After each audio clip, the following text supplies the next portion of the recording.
weekend warrior.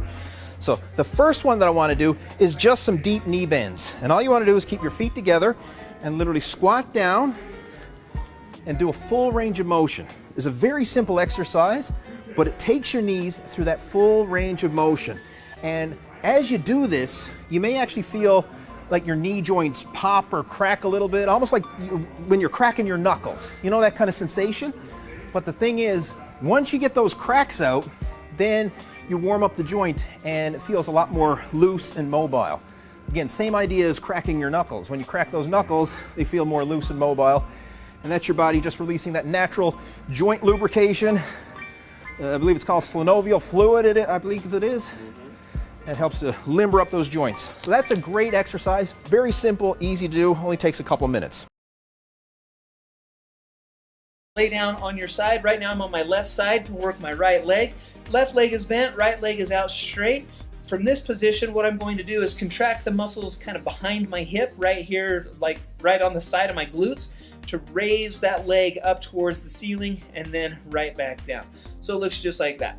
I tell people to lead with your heel, and so if you're leading with your toe, you're probably contracting the wrong muscle. Try to lead with your heel, and then don't just pull it straight up, but pull it up and back behind you. So it actually looks a little bit more like that. I'm pulling up and back as I'm performing that leg lift to the side.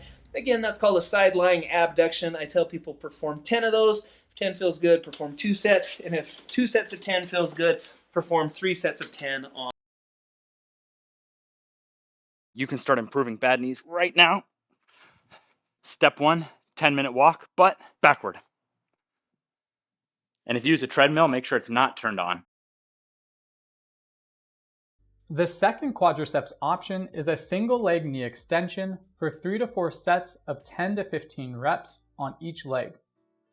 Your goal is to move through the full range of motion with a weight at a challenging intensity. But to start, you can shorten the range of motion or even perform with no weight if needed. The second option is a weighted single leg RDL, which will focus on hip extension. Keep a slight bend in the knee and hinge in your hips, lowering until your chest is about parallel to the ground. If you struggle with balance, you can do these with a hand supported on a wall or object, but ultimately, your goal should be able to do these without upper body assistance.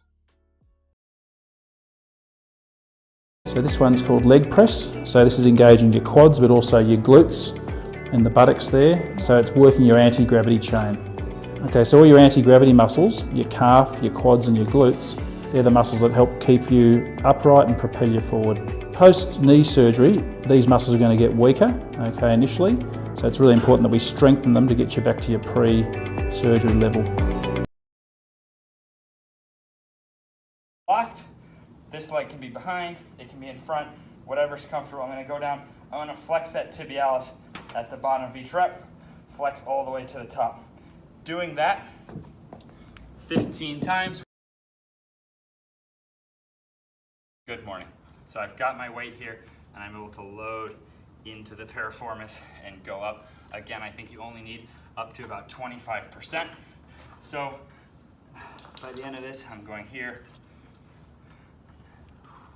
head to ankle. This one really varies for people. Some people super flexible, some super. 25 tibialis raises. This does not directly strengthen the knee. It strengthens this muscle that goes from below the knee to the inside of the foot. That gets weaker when we stop slamming force into the knee. So bolstering it gives us a better chance to heal and return to activities without being as vulnerable. Finish your 10 minutes, your 25 reps. You just put money in the bank for areas that may have been decaying for years. From here, we're going to focus on engaging the core, driving into this pad. Once that environment is stable, we're going to go into knee flexion and perform the movement. Let her go through 3 repetitions here to show you all. Perfect. Excellent. So that is the seated hand. This resulted in 4 different variations. 1. Forward torso and forward shin. 2. forward torso and vertical shin. 3. Vertical torso and vertical shin. And 4. Vertical torso and forward shin. The idea is that if the moment arm around the knee is larger, this will increase the torque of the knee extensors, or in other words, increase the demand of the quadriceps. And in contrast, if the moment arm around the hip is larger, this will increase the torque of the hip extensors, thus increasing the demand of the glutes. In the seated calf raise, most of the same principles apply. However, you may want to use slightly higher reps since the soleus muscle is even more type 1 or slow twitch dominant, and you'll just want to be careful not to use your grip to help boost the weight up or create momentum at the hips by leaning back on the way up. Now, I personally find leaning slightly back and gripping the sides of the seat can really help me resist that temptation to cheat.